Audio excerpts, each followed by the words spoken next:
Chapter 34 of Oliver Twist by Charles Dickens. This recording is in the public domain. Recording by Tadhg Hynes. Contains some introductory particulars relative to a young gentleman who now arrives upon the scene, and a new adventure which happened to Oliver. It was almost too much happiness to bear. Oliver felt stunned and stupefied by the unexpected intelligence. He could not weep or speak or rest. He had scarcely the power of understanding anything that had passed, until, after a long ramble in the quiet evening air, a burst of tears came to his relief, and he seemed to awaken, all at once, to a full sense of the joyful change that had occurred, and the almost insupportable load of anguish which had been taken from his breast. The night was fast closing in when he returned homeward, laden with flowers which he had culled with peculiar care for the adornment of the sick chamber. As he walked briskly along the road he heard behind him the noise of some vehicle approaching at a furious pace. Looking round he saw that it was a post-chaise, driven at great speed, and as the horses were galloping and the road was narrow, he stood leaning against a gate until it should have passed him. As it dashed on, Oliver caught a glimpse of a man in a white nightcap, whose face seemed familiar to him, although his view was so brief that he could not identify the person. In another second or two the nightcap was thrust out of the chaise window, and a stentorian voice bellowed to the driver to stop, which he did as soon as he could pull up his horses. Then the nightcap once again appeared, and the same voice called Oliver by his name. "Here!" cried the voice. "Oliver! What's the news? Miss Rose! Master Oliver!" "Is it you, Giles?" cried Oliver, running up to the chaise door. Giles popped out his nightcap again, preparatory to making some reply, when he was suddenly pulled back by a gentleman who occupied the other corner of the chaise, and who eagerly demanded what was the news. "In a word," cried the gentleman, "better or worse?" "Better, much better," replied Oliver hastily. "Thank heaven!" exclaimed the gentleman. "Are you sure?" "Quite sure," replied Oliver. "The change took place only a few hours ago, and Mr. Losberne says that all danger is at an end." The gentleman said not another word, but opening the chaise door, leaped out, and taking Oliver hurriedly by the arm, led him aside. "You are quite certain? There is no possibility of any mistake on your part, my boy, is there?" demanded the gentleman in a tremulous voice. "Do not deceive me by awakening hopes that are not to be fulfilled." "I would not for the world, sir," replied Oliver. "Indeed, you may believe me. Mr. Losberne's words were that she would live to bless us all for many years to come. I heard him say so." The tears stood in Oliver's eyes as he recalled the scene which was the beginning of so much happiness, and the gentleman turned his face away and remained silent for some minutes. Oliver thought he heard him sob more than once, but he feared to interrupt him by any fresh remark, for he could well guess what his feelings were, and so stood apart, feigning to be occupied with his nosegay. All this time Mr. Giles, with a white nightcap on, had been sitting on the steps of the chaise, supporting an elbow on each knee, and wiping his eyes with a blue cotton pocket-handkerchief dotted with white spots. That the honest fellow had not been feigning emotion was abundantly demonstrated by the very red eyes with which he regarded the young gentleman when he turned round and addressed him. "I think you had better go on to my mother's in the chaise, Giles," said he. "I would rather walk slowly on, so as to gain some little time before I see her. You can say I am coming." "I beg your pardon, Mr. Harry," said Giles, giving a final polish to his ruffled countenance with a handkerchief, "but if you would leave the post-boy to say that, I should be very much obliged to you. It wouldn't be proper for the maids to see me in this state, sir. I should never have any more authority with them if they did." "Well," rejoined Harry Maylie, smiling, "you can do as you like. Let him go on with the luggage if you wish it, and do you follow with us. Only first exchange that nightcap for some more appropriate covering, or we shall be taken for madmen." Mr. Giles, reminded of his unbecoming costume, snatched off and pocketed his nightcap, and substituted a hat of grave and sober shape, which he took out of the chaise. This done, the post-boy drove off. Giles, Mr. Maylie, and Oliver followed at their leisure. As they walked along, Oliver glanced from time to time with much interest and curiosity at the newcomer. He seemed about 25 years of age, and was of the middle height. His countenance was frank and handsome, and his demeanour easy and prepossessing. Notwithstanding the difference between youth and age, he bore so strong a likeness to the old lady that Oliver would have had no great difficulty in imagining their relationship, if he had not already spoken of her as his mother. Mrs. Maylie was anxiously waiting to receive her son when he reached the cottage. The meeting did not take place without great emotion on both sides. "Mother," whispered the young man, "why did you not write before?" "I did," replied Mrs. Maylie, "but on reflection I determined to keep back the letter until I had heard Mr. Losburn's opinion." "But why?" said the young man. "Why run the chance of that occurring which so nearly happened? If Rose had—I cannot utter that word now—if this illness had terminated differently, how could you ever have forgiven yourself? How could I ever have known happiness again?" "If that had been the case, Harry," said Mrs. Maylie, "I fear your happiness would have been effectually blighted, and that your arrival here a day sooner or a day later would have been of very, very little import." "And who can wonder if it be so, mother?" rejoined the young man. "Or why should I say if? It is, you know it, mother, you must know it." "I know that she deserves the best and purest love the heart of a man can offer," said Mrs. Maylie. "I know that the devotion and affection of her nature require no ordinary return, but one that shall be deep and lasting. If I did not feel this, and know besides that a changed behaviour in one she loved would break her heart, I should not feel my task so difficult of performance, or have to encounter so many struggles in my own bosom, when I take what seems to be the strict line of duty."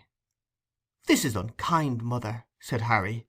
"Do you suppose that I am a boy ignorant of my own mind, and mistaking the impulses of my own soul?" "I think, my dear son," returned Mrs. Maylie, laying her hand upon his shoulder, "that youth has many generous impulses which do not last, and that among them are some which, being gratified, become only the more fleeting. Above all, I think," said the lady, fixing her eyes on her son's face, "that if an enthusiastic, ardent, and ambitious man marry a wife on whose name there is a stain, which, though it originate in no fault of hers, may be visited by cold and sordid people upon her and upon his children also, and in exact proportion to his success in the world, be cast in his teeth and made the subject of sneers against him, he may, no matter how generous and good his nature, one day repent of the connection he formed in early life, and she may have the pain of knowing that he does so."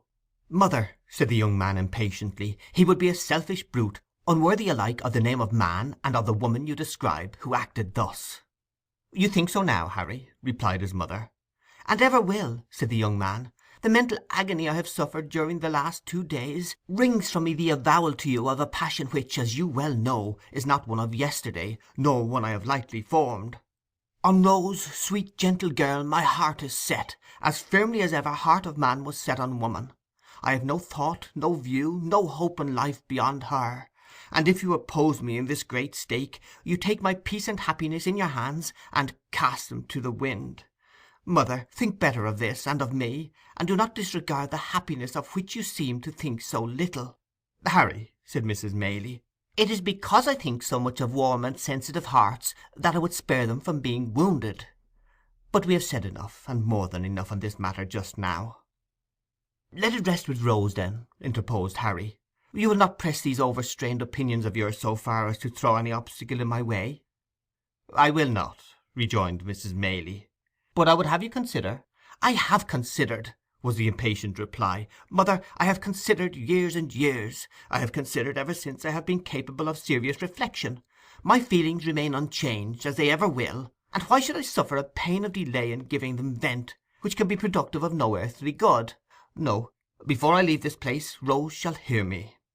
"She shall," said Mrs. Maylie. "There is something in your manner which would almost imply that she will hear me coldly, mother," said the young man. "Not coldly," rejoined the old lady. "Far from it." "How then?" urged the young man. "She has formed no other attachment?" "No, indeed," replied his mother. "You have, or I mistake, too strong a hold on her affections already. What I would say," resumed the old lady, stopping her son as he was about to speak, "is this. Before you stake your all on this chance, before you suffer yourself to be carried to the highest point of hope, reflect for a few moments, my dear child, on Rose's history, and consider what effect the knowledge of her doubtful birth may have on her decision. Devoted as she is to us, with all the intensity of her noble mind, and with that perfect sacrifice of self which, in all matters, great or trifling, has always been her characteristic." "What do you mean?" "That I leave you to discover," replied Mrs. Maylie. "I must go back to her.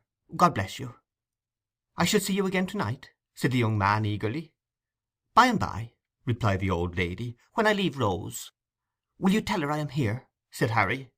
"Of course," replied Mrs. Maylie. "And say how anxious I have been, and how much I have suffered, and how I long to see her. You will not refuse to do this, mother?"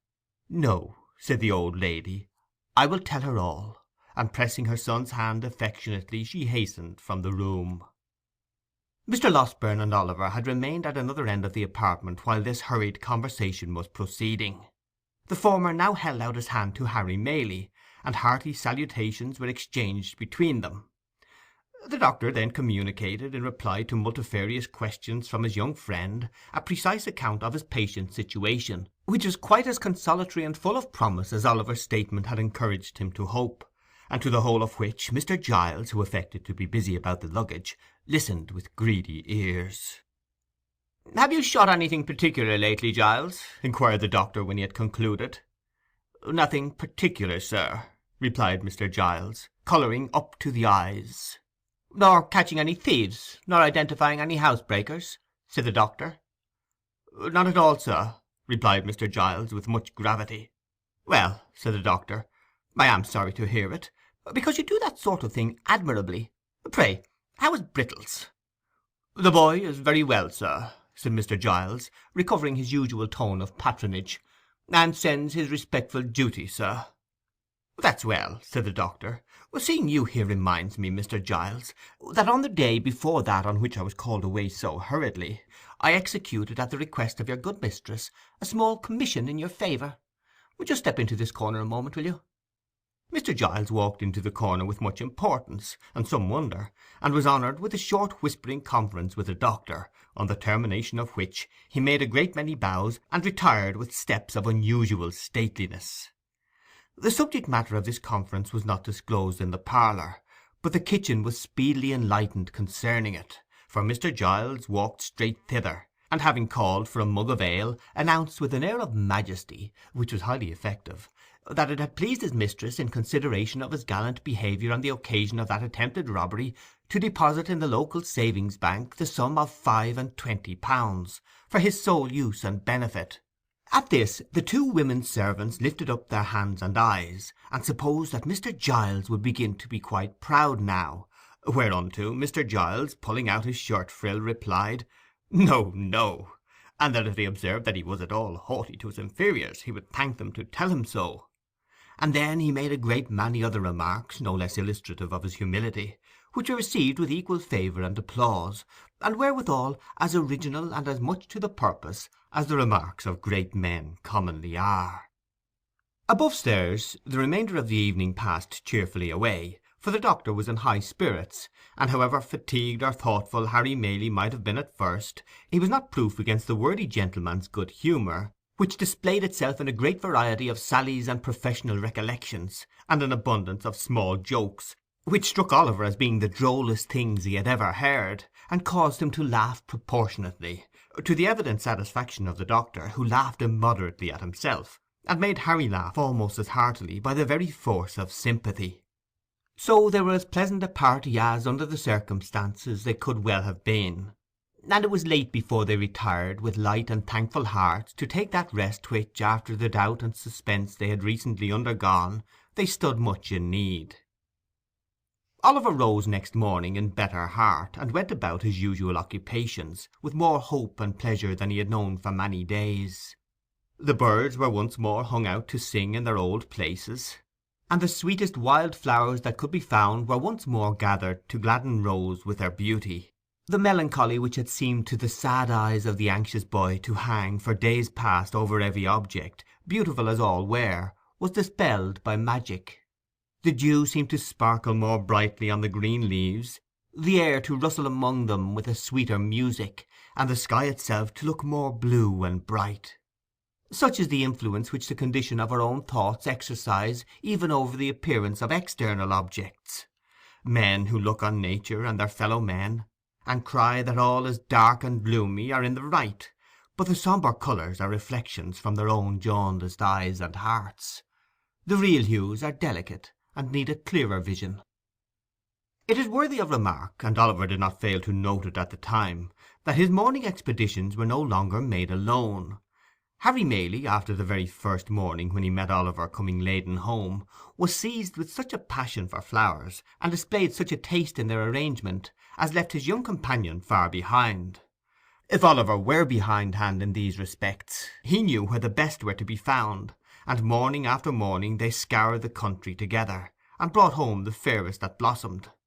The window of the young lady's chamber was opened now, for she loved to feel the rich summer air stream in, and revive her with its freshness.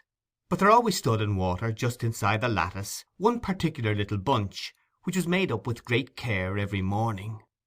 Oliver could not help noticing that the withered flowers were never thrown away, although the little vase was regularly replenished, nor could he help observing that whenever the doctor came into the garden, he invariably cast his eyes up to that particular corner, and nodded his head most expressively, as he set forth on his morning's walk.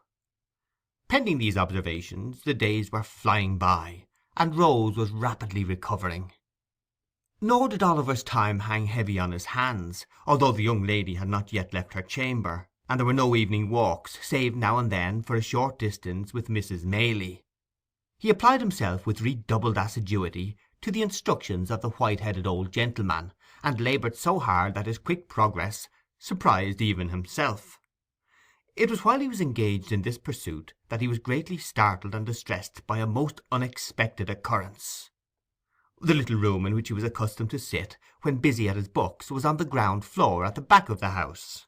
It was quite a cottage room, with a lattice window, around which were clusters of jessamine and honeysuckle, that crept over the casement and filled the place with their delicious perfume. It looked into a garden, whence a wicket gate opened into a small paddock. All beyond was fine meadowland and wood. There was no other dwelling near in that direction, and the prospect it commanded was very extensive. One beautiful evening, when the first shades of twilight were beginning to settle upon the earth, Oliver sat at this window, intent upon his books. He had been poring over them for some time, and as the day had been uncommonly sultry and he had exerted himself a great deal, it is no disparagement to the authors, whoever they may have been, to say that gradually and by slow degrees he fell asleep.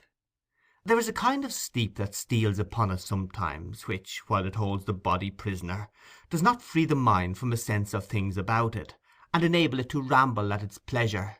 So far as an overpowering heaviness, a prostration of strength, and an utter inability to control our thoughts or power of motion can be called sleep, this is it. And yet we have a consciousness of all that is going on about us, and if we dream at such a time, words which are really spoken, or sounds which really exist at the moment, accommodate themselves with surprising readiness to our visions, until reality and imagination become so strangely blended that it is afterwards almost a matter of impossibility to separate the two. Nor is this the most striking phenomenon incidental to such a state. It is an undoubted fact that although our senses of touch and sight be for the time dead, yet our sleeping thoughts and the visionary scenes that pass before us will be influenced, and materially influenced, by the mere silent presence of some external object, which may not have been near us when we closed our eyes, and of whose vicinity we have had no waking consciousness. Oliver knew perfectly well that he was in his own little room, that his books were lying on the table before him, that the sweet air was stirring among the creeping plants outside, and yet he was asleep. Suddenly the scene changed. The air became close and confined, and he thought, with a glow of terror, that he was in the Jew's house again. There sat the hideous old man in his accustomed corner, pointing at him, and whispering to another man, with his face averted, who sat beside him. "Hush, my dear," he thought he heard the Jew say. "It is he, sure enough. Come away." "He?" the other man seemed to answer. "Could I mistake him, think you? If a crowd of ghosts were to put themselves into his exact shape, and he stood amongst them, there is something that would tell me how to point him out. If you buried him 50 feet deep, and took me across his grave, I fancy I should know if there wasn't a mark above it that he lay buried there." The man seemed to say this with such dreadful hatred that Oliver awoke with the fear, and started up. Good heaven! What was that which sent the blood tingling to his heart, and deprived him of his voice and of the power to move? There at the window, close before him, so close that he could have almost touched him before he started back, with his eyes peering into the room and meeting his, there stood the Jew, and beside him, white with rage or fear, or both, were the scowling features of the man who had accosted him in the inn-yard. It was but an instant, a glance, a flash before his eyes, and they were gone. But they had recognized him, and he them, and their look was firmly impressed upon his memory, as if it had been deeply carved in stone and set before him from his birth. He stood transfixed for a moment, then, leaping from the window into the garden, called loudly for help. Chapter 34